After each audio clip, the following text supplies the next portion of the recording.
Perfect pala talaga. Sarap ng luto ni Kuya Bernie. Ay!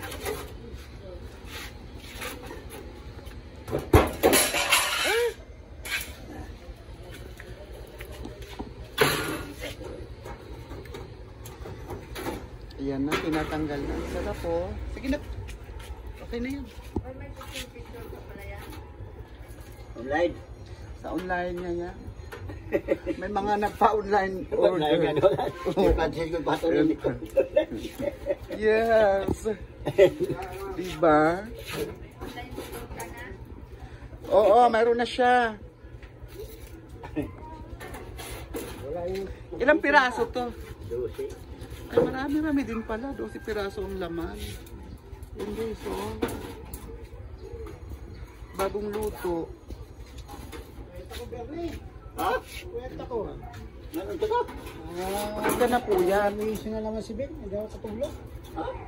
May issue Hindi na ka naman si Ben. pinatulog? Si Eda daw nakatulog. Kwenta ko. Wala po tulog. Hindi Iingay na lang kagabi. siya tayo nga mo? Iingay na lang kagabi. Alaman tayo. Ihilo-hilo ko eh. Yung pala nga, hindi ka Ay, lumabas. yung paano Sarap. tamang kidabyen, sabihan ko. Subukan pa, sabihan Pumunta ko. na nga dito. Anak ni Dabyeng. Ayaw ko mag-ano? Ay, hilo-hilo ko, pwet pa ako, di na pa ako tulog. Ang sarap. 30 pesos isa, oh. Kagabi. Pagkano doon? Number issue na naman. Ha? 12 piraso. 2, 4, 6. 2, 4, 6, 8, 10. Isa na lang.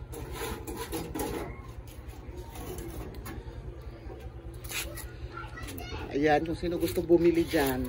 Ayan na. Perfect na to. Order na sa Teresa. Oh, 4 na piraso yan ha. Pumunta talaga siya dito. Ayan. Itong probinsya talaga. Perfect. Ang sarap, mainit pa. Dapat tinanong yung lutuan, no? Lalaway na. Yes! Laway-laway lang. Perfect na. Ayan, order na kayo. Punta kayo dito.